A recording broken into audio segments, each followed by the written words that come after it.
Buenas tardes, buenos días, buenas noches, buenas, profe. En este caso vamos a hablar sobre lo realizado, o mejor dicho, lo aprendido y aplicado en la actividad individual de base de datos unidad 3. En este caso se trató exclusiva y llanamente de la normalización. ¿Cómo se aplica la normalización en una base de datos? Partamos primero por el concepto que es normalización en una base de datos.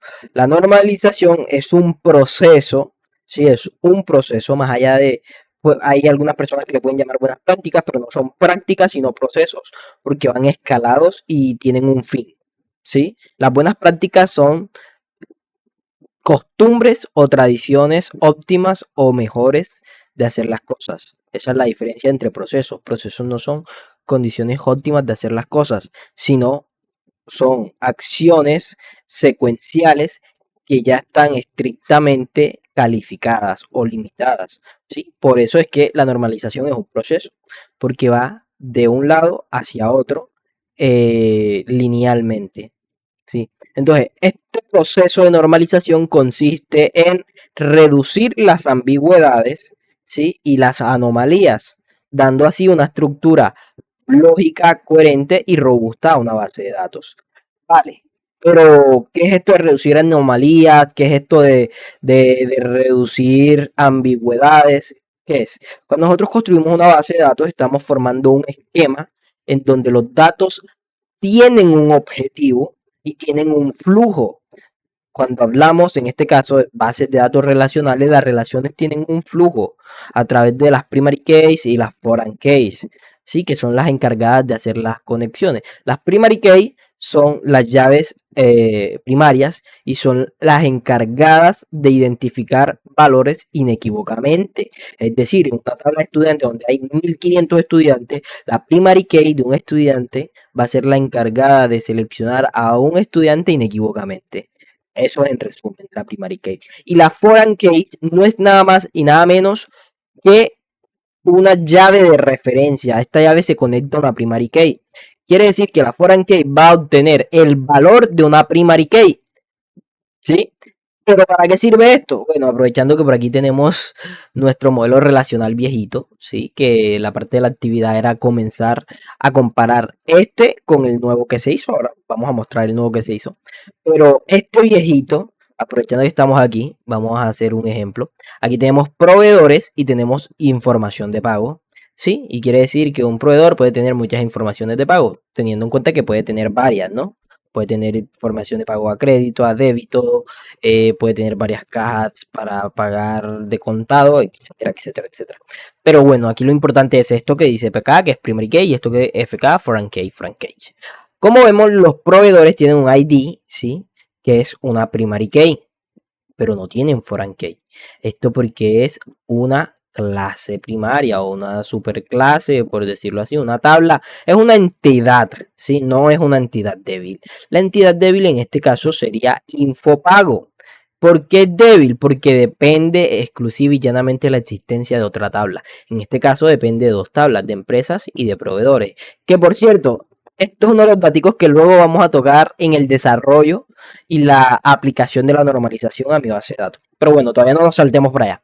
El punto es que acá tenemos primary key en Infopago, tiene también un ID normal, su llave primaria, identifica inequívocamente los registros, ¿sí? Y tenemos dos foreign keys. Ojo, cabe destacar que este es el modelo relacional antiguo. Así que si esto está mal, tenemos dos campos que hacen referencia a dos entidades distintas, pero que gracias a esto yo me doy cuenta que son las mismas entidades con un rol distinto. Pero luego lo vamos a ver. Don't worry. Bueno, in this case, en este caso, estas foreign keys lo que querían decir es que la información de pago iba a estar relacionada a una empresa ID y a un proveedor ID. Hablando netamente del modelo relacional, ¿no? Teniendo en cuenta que estos no pueden tener valores nulos, etc. Pero la realidad del asunto es que yo hice esta tabla cuando la hice en su momento, diciendo puede tener o una empresa o un proveedor, alguno de los dos, y se va a conectar por foreign key a su primary key, es decir, este proveedor ID y va a obtener el valor de cualquier ID existente en proveedores. Es eso. Por eso se llama llave foránea, porque viene de afuera. Sí, esto lo que hace es que trae un valor referente de una tabla por fuera de esta. Entonces va a tener este valor, por ejemplo, supongamos que tenemos tres proveedores y el que tiene el ID 2, nosotros acá al tener el proveedor 2, quiere decir que vamos a tener toda la información de ese proveedor a través de su ID. Si hacemos un join, obviamente, no es como que voy a activar voy a llamar la tabla y selecciono todos sus datos y me van a aparecer esto. No, no funciona así. Simplemente tenemos el 2 y a través de ese identificador podemos obtener toda la información de un join o como usted se le da la gana en la tabla de proveedores. Esto es una relación básica. Ya sé que eso estaba mal en la práctica, es ineficiente y un poco confuso. Y ahí es donde entra la normalización. Me dicen, no, las cosas tienen que ser claras, específicas y con un fin. ¿Sí? Entonces, vale, aquí ya vimos uno de los problemas. Yo estoy llamando a dos entidades que son diferentes, pero que contienen una información en común. Aquí es donde está el punto. Entonces, la idea era optimizar esto. Aquí habían dos maneras, hacer una sola entidad y poner el campo de distinguir entre empresa o proveedor. Pero aquí es donde viene lo importante de saber el propósito de mi base de datos. El propósito de mi base de datos era en empresas tener exclusiva y llanamente las empresas que consumen mi programa y el apartado de proveedores simplemente almacenar los proveedores de cualquiera de las empresas, o sea, todas las empresas ahí, ¿no? Como pueden ver aquí esto no se ve, eso era el problema. Si pasamos al nuevo, el nuevo lo tengo por acá, este es el que tengo en código, ¿sí? Aquí tengo un esquema orto. Esto lo que hace es que las líneas no tengan esas curvas, sino que sean curvas de 90 grados, ¿sí? Decir, rectas, líneas rectas. Y bueno, acá tenemos la versión normalita por acá. ¿Dónde está? ¿Dónde está? ¿Dónde está? ¿Dónde está? ¿Dónde está? ¿Dónde está? ¿Dónde está? No, la perdí. Bueno, por acá arribita. Aquí está. Es la misma información, pero debido a la aplicación del esquema orto, pues cambia como se ve. Aquí, como puedes ver, se ve distinto, pero bueno, eso no importa. Lo que importa es qué pasó con la normalización. Bueno, ya hablamos para qué sirve la normalización, que es, bueno, la normalización tiene varias normas. En total, por lo que estuve investigando, tiene aproximadamente hasta 7 normas. Pero normalmente no se aplican todas, porque cuando se aplican todas es imposible tener una base de datos eficiente. ¿Sí? Rosa ya lo absurdo. Como por ejemplo, yo tener una tabla de nombre para todos los nombres que se van a manejar en el sistema, ya sea empresas, proveedores, etcétera. ¿Sí? Entonces, ya eso ahí depende del propósito. Hay que saber equilibrar. Y esto es algo que me encontré bastante. Estuve viendo el curso que usted me mandó por acá de MySQL. ¿Sí? Por acá también estoy investigando en DataCamp, en IBM.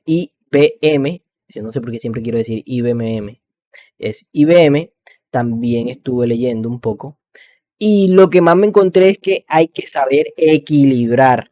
¿Sí? Y para equilibrar, o sea, lo más común es que se apliquen las tres primeras normas, en algunos casos especiales hasta la cuarta, pero ya dependiendo del propósito de la base de datos. En mi caso yo apliqué las tres y creo que en una tabla creo que apliqué la cuatro. Ahora mismo no recuerdo porque estoy grabando este video aproximadamente, ¿qué? 7 días después de haber terminado la actividad porque me enfoqué en hacer toda la actividad, luego pasé al protocolo individual, entonces apenas estamos grabando el video. Pero sí, si mal no recuerdo, apliqué la cuarta norma en una de mis tablas. Pero bueno, hablando de las tres primeras normas, que son las esenciales y las que casi siempre se aplican, por lo más común, vamos a ver, la primera norma del for se trata de reducir ambigüedades o anomalías, mejor dicho, en este caso son anomalías más que todo, porque es atomizar mis tablas. ¿Qué es atomizar? Atomizar es llevar a la parte más pequeña un dato. Por ejemplo, si yo tengo mi tabla de estudiantes y tengo nombre, código, ¿sí? Supongamos que solo tenemos estos dos atributos. En mi campo nombre, tengo que ver que ese campo nombre solo tiene un valor. ¿Cómo lo sabemos? Cuando no se puede dividir más. Si yo en mi campo nombre tengo solo un nombre, Kevin, como en mi caso, está atomizado. Pero si yo tengo Kevin Manuel, o mejor dicho, Kevin Manuel Gómez Rojas, porque es que Kevin Manuel, dependiendo de qué caso se vea, puede estar bien, porque puede representar el nombre, solo tiene el primer y el segundo nombre, no pasa nada. Como le digo, ya depende del propósito. Hay tablas en las que usted podrá tener primer nombre, primer apellido, segundo apellido, ya eso varía. Pero por lo menos yo en la práctica he visto que no está mal tener nombre y que el primer y el segundo nombre. Aunque esto, viendo objetivamente y como quien dice, a fondo, sí podría estar mal porque no tiene un solo valor, tiene dos nombres. Lo ideal es que tenga uno solo. Pero bueno, esto sirve para el ejemplo. El atomizar es llevarlo a su mínima expresión, que no se pueda dividir más. Si yo tengo un campo de teléfonos y en ese campo yo guardo una serie de teléfonos, eso está mal. Debería tener un solo teléfono. Eso es atomizar y en eso consiste la primera norma.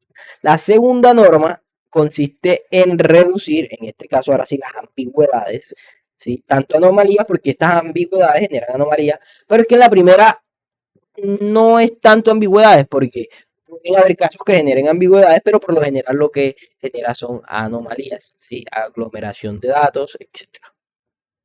Pero en este segundo sí se ven mucho más ambigüedades, porque estamos hablando de valores o relaciones, dependencias. Está bien el nombre. Estamos hablando de dependencias paralelas. ¿Qué quiere decir dependencias paralelas? Vamos a llevarlo a su término simple. La palabra paralela quiere decir que dos líneas, matemáticamente o geométricamente, o bueno, paralelo quiere decir que dos cosas van al mismo tiempo en cualquier dirección, pero no se cruzan. Sí, no se cruzan. En este caso, en las tablas, relaciones paralelas, o mejor dicho, dependencias paralelas, dependencias paralelas quiere decir que los campos dependen paralelamente. Por ejemplo, usted aquí no recuerdo si es en la actividad o en el módulo de la unidad, empleados. Y entonces estaba el ID del empleado, el nombre del empleado, ID de departamento y el tipo de departamento, nombre de departamento. Teníamos cuatro atributos. En este caso teníamos además dos claves primarias, ¿sí? Que sería la ID de departamento y ID de empleado. Y teníamos dos campos normales, que sería nombre del empleado y nombre del departamento.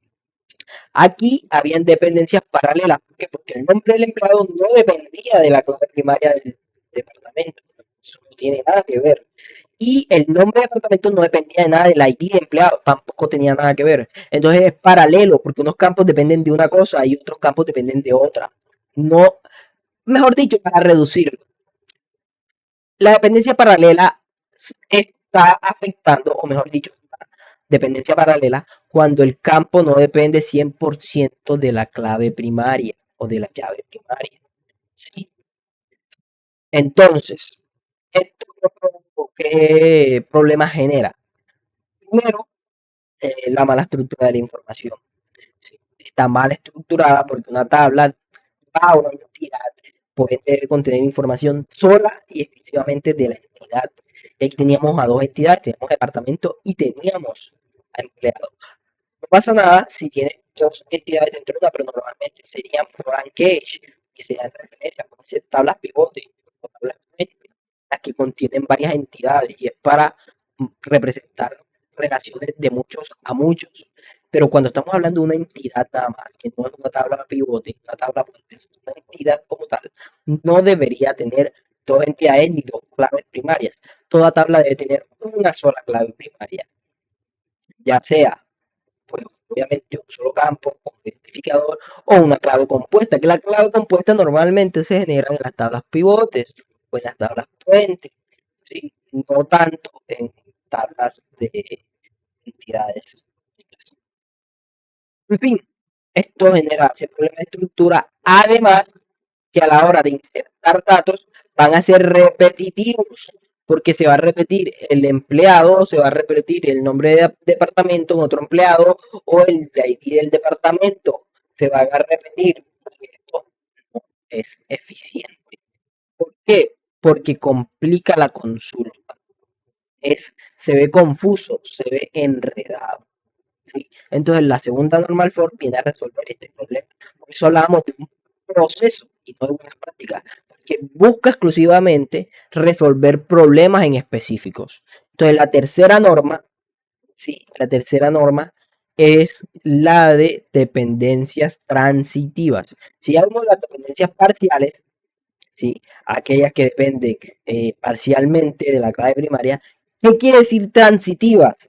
La transitiva quiere decir que un campo no primario, es decir, una llave primaria ni nada, depende de otro campo que a su vez tampoco es una llave primaria y que por ende este campo del que depende el otro depende de una clave primaria. Entonces por eso se llama transitiva, porque el campo depende de un campo, ese campo depende de otro campo. Esto también está mal. Esto genera, además de confusión, también genera problemas de inserción, ¿sí? Porque hay que actualizar datos donde está el otro campo transitivo cada vez que se haga una actualización o si se elimina lo mismo, ¿sí?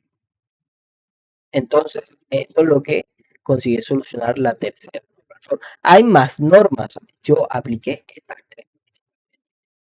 La cuarta por ahí, creo que la apliqué, pero no estoy seguro. Así que no hablaré de eso.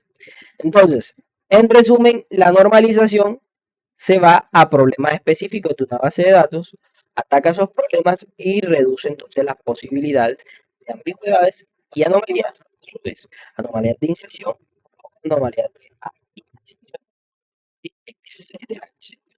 Entonces, vamos a ver, vamos a comparar este modelo relacional.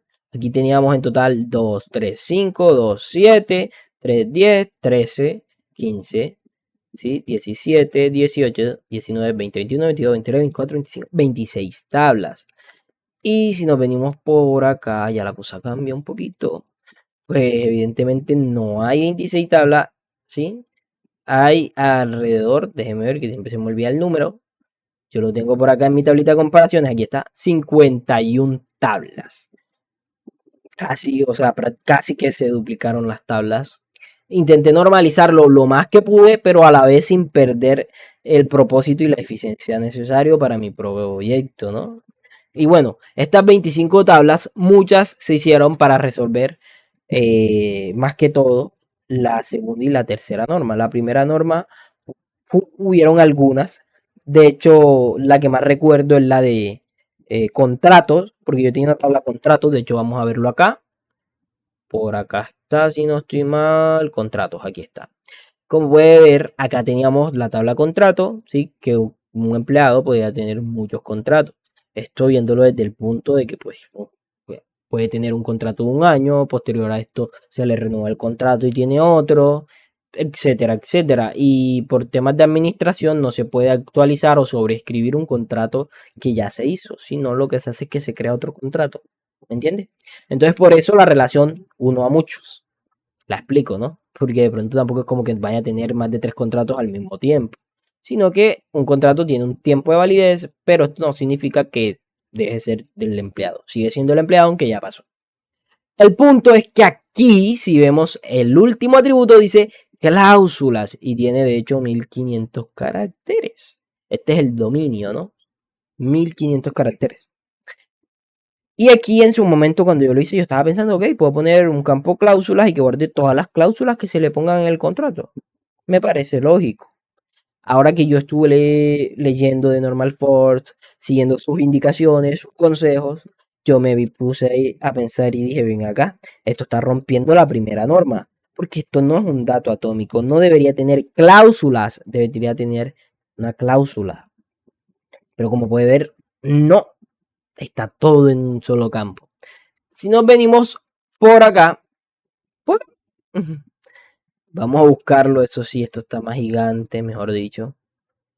Ok, por acá están los días laborados, así que por acá tiene que estar contratos. Aquí está. Contratos. Como puede ver, antes contratos no tenía ninguna otra tabla con la que relacionarse más que con empleados. Ahora sí podemos ver acá contrato tiene 1, 2, 3, 4 relaciones.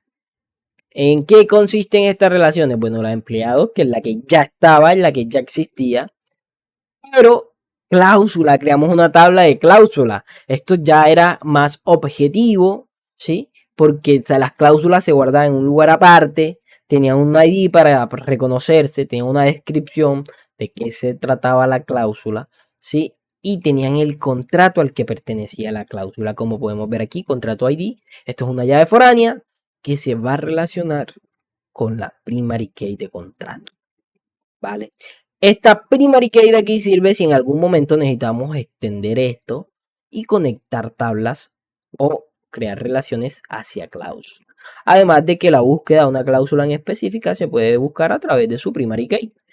Perfecto. Tenemos otra que es cargo. Tenemos todo en un mismo lugar. Todo. Acá teníamos cargo que también era un varchar. Y esto me ayudé con la IA. Para lo del cargo me ayudé con la IA.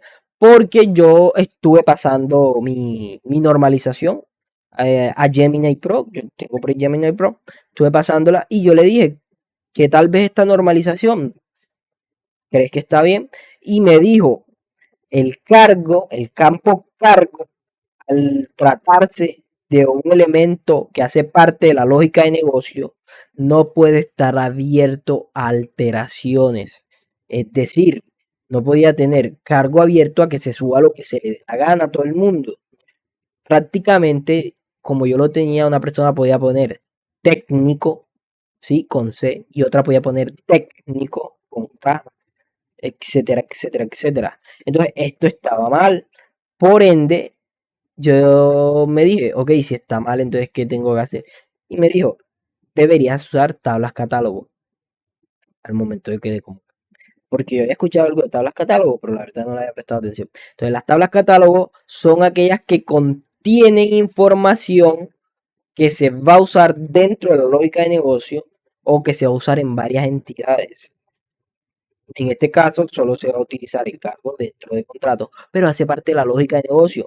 ¿Sí? Y esto funciona como una tabla que es de acceso solo para el administrador o el desarrollador, dependiendo del caso. El punto es que aquí van a haber datos específicos que entonces no se van a escribir desde el usuario, sino que se van a seleccionar porque ya van a estar existiendo. Entonces, un cargo, yo creo técnico con C, como debe llamarse, y nadie tiene por qué escribir técnico con K, porque es que nadie va a tener la libertad de escribir, sino que en el cargo se va a seleccionar el tipo de cargo a través de los cargos que estén almacenados en la tabla cargo.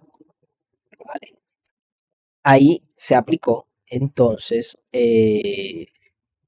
esta creo que hace parte de la cuarta forma. La verdad siempre se me olvidó un poco la cuarta forma. Pero si no estoy mal, este caso en específico donde se aplicó. Y bueno, todos los que se crearon las tablas catálogo, porque creé bastantes tablas catálogo. No así, wow, muchas, pero bueno, considerablemente. Sigamos. La otra tabla ahora que se relacionaba con contratos era horarios.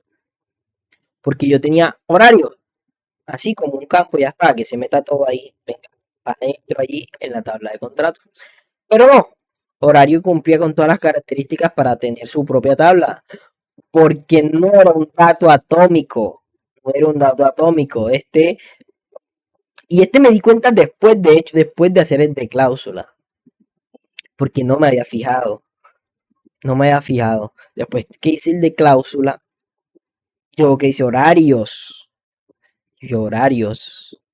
y yo, estamos hablando múltiples datos horarios, no horario. Y si fuera horario, un trabajador va a tener un solo horario, pero ¿qué días? Y yo dije, no, para saber la información bien, necesito tener días, porque pueda que tenga el mismo horario todos los días, como pueda que no. Y aunque tenga el mismo horario todos los días, trabajará de lunes a lunes. Esta información no la sabría si no tuviese un día en específico para los horarios. Entonces acá en horarios lo que tenemos es un ID para identificar el horario. Tenemos un contrato ID que está en la foreign cage que se relaciona en contratos. Tenemos hora de inicio. La hora de inicio laboral, tenemos la hora de receso, que también se necesitaba saber, tenemos la hora de reanudación, hora en la que se vuelve a trabajar después de la hora de receso, y hora final, que es la hora de cierre, hora de salida. Y falta algo, ¿sí? Falta algo. ¿Qué falta en este caso? Días laborados. Ahora me doy cuenta que de hecho no lo escribí aquí, pero bueno, ahora lo escribimos. Y aquí utilicé un enum. Yo no sabía cómo meterlos en un, porque es que me había dado cuenta que la mayoría de las tablas catálogos no podían ser porque estaban sujetas a actualizaciones. Yo de pronto quería agregar otro cargo, ¿sí? Yo de pronto quería, bueno, por ahí iba a ver ahora que tengo una de estados, yo de pronto quería agregar un estado nuevo, quería editar un estado. Y los enum no me permiten hacer esto, no directamente del sistema. Mejor dicho, acá prácticamente eliminar y volver a crear el enum. Y esto no es óptimo, hablando de tiempo, ¿no? Entonces, yo estuve pensando, vale, entonces hago tablas, tablas, tablas. Pero ¿para qué sirven los enum? Y volví a fundamentos de la programación. Un enum. Un enum sirve para almacenar datos específicos y limitados que no se van a modificar. Entonces, hablando de días laborados, vamos abajo para que me entienda. Aquí está el enum. Día. Porque días laborados es una tabla. Aquí tenemos, no me había dado cuenta, ahora es que me di cuenta porque dije, che, pero ¿cómo que no? Si yo recuerdo haber puesto día. Y me dice días laborados, lo estaba viendo que días laborados contiene una tabla día a día del horario. Por ejemplo, lunes, martes, son dos registros que se van a almacenar como días laborados para el horario. Entonces se le puede crear un horario donde un lunes trabaje de cierta hora a otra hora, etcétera, etcétera, y el otro día de otra hora a otra hora. O como simplemente se le pueden crear que de lunes a viernes trabaje lo mismo y que el sábado salga más temprano, o que el sábado no trabaje, no tenga hora de entrada, no tenga hora de inicio, nada. ¿Cómo se sabe esto? Simplemente registrando los días que se va a trabajar. ¿Y cómo se registran? A través de un enum. Como puede ver acá, tenemos tres atributos. Tenemos el ID, que es lo que lo identifica. Tenemos el horario ID, la foreign cage, que se relaciona a horarios, y el día, que contiene un valor de día, que es un enum. Y en el enum pues tenemos los días de la semana, porque esto no va a cambiar, a menos de que, no sé, todo el mundo se revolucione y quieran agregar un día de más. No sé. El punto es que de lunes a domingos son todos los años, todos los días, en cualquier parte del mundo, en cualquier idioma. Entonces es un dato que no se va a cambiar, es un dato fijo, es una constante. En este caso me servía para un enum, hice mi enum. ¿Sí? Me acuerdo mucho de esto porque esto fue lo primero que yo hice en la normalización. Luego tenemos otros casos como lo son, vámonos por acá. Cola, ¿dónde está cola? Venta de detalle, aquí está cliente, ¿no? Venta. Ok, aquí está que el empleado hace la venta, venta de detalle, Aquí está, estados. Había muchas tablas que tenían estado. Esto cumple también con el mismo problema que teníamos con los cargos, y era que estábamos dejando abierta una opción que hace parte del modelo de negocio. Los estados podrían ser definidos por cualquier usuario y esto podría prestarse para ambigüedades. Podríamos tener varias veces repetidos estados, o si la tabla está creada para no tener repetido, tener nombres parecidos como listo, chequeado, o listo, ok, hecho, realizado, y esto podría ser confuso. Entonces tenemos la tabla de estados que unifica todos estos tipos de estados en una tabla y que va a servir para todas las tablas que manejen un estado. ¿Y cómo los va a manejar? Simple, vamos a tener una tabla de estado con un ID que identifica el estado, vamos a tener entidad que va a almacenar el tipo de entidad a la que está asociada. Ojo, esta tabla no se maneja dentro del sistema, o mejor dicho, sí, pero en el fondo, no es tocada en el frontend ni nada. por lo que obviamente la entidad no está sujeta a ambigüedades, porque va a estar programada directamente para que corresponda a la entidad que pertenece el estado. Entonces, por ejemplo, si yo voy a crear un estado para, no sé, nota de corrección, que es la que lo usa también, entonces por defecto nota de corrección yo tengo la opción crear estado y ya viene escrito por dentro del código el estado, la entidad, en este caso sería nota de corrección. Entonces tenemos la entidad para identificar la entidad a la que hace referencia el estado y tenemos el nombre del estado. Entonces, allá exclusivamente lo que va a poner es el nombre del estado. Le voy a poner en nota de corrección revisado o enviado o corregido.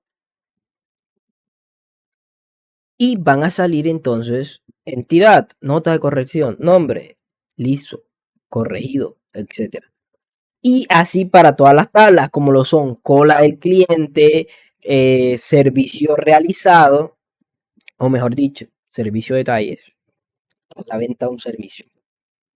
Y bueno, así con casi todas las tablas que tenían el estado. Pero quiero, antes de terminar aquí, para no alargarme tanto, mostrarle lo de cola, porque en cola también hice un cambio. Acá está cola cliente. Cola cliente antes tenía el vehículo y tenía al cliente, pero el vehículo hace parte del cliente. No era necesario tenerlo ahí. Además que todos los clientes que están en la cola no tienen por qué tener un vehículo, que vayan a comprar algo nada más. O, mejor dicho, ¿qué carajo hace vehículo dentro de cola? Puede servir para una cola de servicios, pero eso sirve para la cola de servicios, no para todas las colas. Y para eso, en lugar de poner el vehículo, simplemente pongo el cliente. Bien. Entonces, en esos casos, lo que hice fue quitar el vehículo dentro de la tabla cliente y dejar solo el cliente, porque dentro del cliente ya está el vehículo. Están todos los vehículos que tienen al cliente. Entonces, dentro de servicios es que va el vehículo. ¿Sí? Como podemos ver aquí, tenemos vehículo, ID, marca ID, placa y el cliente ID. Acá tenemos a clientes, acá tenemos la cola de cliente, que dicha cola viene por acá, va hasta por acá, y tiene un estado, ¿sí? Sí, ya está atendido, etcétera. Bueno, así tuvimos muchos cambios aquí, pero bueno, para resumirle todo esto, ¿qué se logró? O mejor dicho, vamos a las dos últimas preguntas de la actividad. La tenemos por acá. Aquí están todos los cambios detallados, entonces por eso no me quise alargar. Ahí lo puedes ver en el documento. Dentro del documento le puse el script de SQL. Está anexado en un documento también, Google Docs. Y por acá también tiene el modelo relacional en su código PUM. Pero bueno, aquí está la reflexión final. ¿Qué diferencia encontró entre diseñar sin aplicar las formas normales y diseñar aplicándolas correctamente? No vamos a leer esto. Yo le voy a explicar las diferencias que encontré entre diseñar sin aplicar y diseñar aplicándolas correctamente. Obviamente van a tener una semejanza. La respuesta, bueno, vamos a quedarnos aquí. Porque por vienen de mí. Pero la diferencia, cuando no usamos formas normales, estamos expuestos. En un momento, vamos a tomar agua, tengo una sed horrenda. Ok, volvimos. Entonces, como le decía, cuando no usamos formas normales para la normalización de nuestra base de datos, es decir, no normalizamos, estamos expuestos a cometer errores de diseño. Podemos, ya dependiendo de la experiencia, ¿sí? Dependiendo de la experiencia de desarrollador o la persona encargada de crear la base de datos o la estructura, de diseñar la estructura de la base de datos, puede tener más o menos problemas de ambigüedades, redundancia y por ende anomalías. ¿Sí? Mientras, vamos a quedarnos por acá, mientras que al utilizar las formas normales reducimos todo esto. Además de concentrarnos meramente en el propósito de nuestras tablas. ¿Por qué es importante? Porque si yo conozco el propósito de mis tablas, sé qué información es relevante y cuál no. Y sé cómo debe estar relacionada y cómo. Esas fueron las principales diferencias que encontré entre usar una y otra. Ahora, diferencias objetivas. Al no usar formas normales, tenemos menos tablas. Al usar formas normales, incrementa el número de tablas, porque normalmente la normalización se basa en descomponer tablas y dividirlas. Y desnormalizar es lo contrario, es volver a componer, pero en este caso serían redundancias. Redundancias. Por lo general, la normalización en todas sus etapas radica en eliminar redundancias, ¿sí? En dividir de manera individual y que no se repita información. Y al desnormalizar, normalmente lo que hace es que se sacrifica un poco la normalización y la estructura, otra vez reconstruyendo ambigüedades o normalmente redundancias, pero para cumplir con el objetivo de la tabla. Entonces, allá es donde llegamos al punto de equilibrio. Hay que saber hasta dónde descomponer y hasta dónde nos conviene descomponer. Ahora vamos a otra pregunta, ¿sí? ¿Cómo mejora la calidad y el mantenimiento de la base de datos al aplicar la normalización? Aquí. ¿Cómo mejora la calidad y el mantenimiento de la base de datos al aplicar la normalización? La calidad, vamos exclusivamente de que no solo mejora la estructura, ¿sí? El flujo de datos, sino que también evita en estos casos que se formen problemas, ¿sí? O anomalías de inserción o actualización o eliminación de datos. Por ende, la calidad mejora, aumenta al tener menos ambigüedades, al tener menos redundancias, hace que tengamos menos anomalías. Al tener menos anomalías, la base de datos funciona mejor y además es mucho más escalable. Además, eh, digamos que el uso de memoria que tiene esta base de datos es eficiente porque los datos ocupan el lugar única y exclusivamente lo necesario. Al tener redundancia, tenemos muchos datos que se repiten y esto es un uso inadecuado para el almacenamiento de la base de datos, al igual que las consultas. Pero aquí hay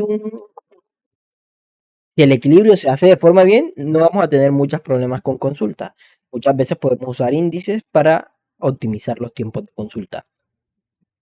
Pero si nos pasamos o no sabemos crear los índices adecuados, podemos tener consultas muy pesadas y por ende muy lentas. Entonces la calidad mejora al entender el razonamiento de nuestra base de datos, al mejorar su estructura, darle mayor robustez y la posibilidad de ser escalable, además de entendible y coherente, ¿sí? Que es lo que se busca. Y al mantenimiento, pues eso, la escalabilidad de los datos, el poder agregar más datos sin romper la lógica que ya está y sin afectar las consultas con las que ya funciona el sistema que está integrado a la base de datos. Entonces, esto es lo que yo me llevé de esta actividad y este ha sido mi trabajo. Hasta luego.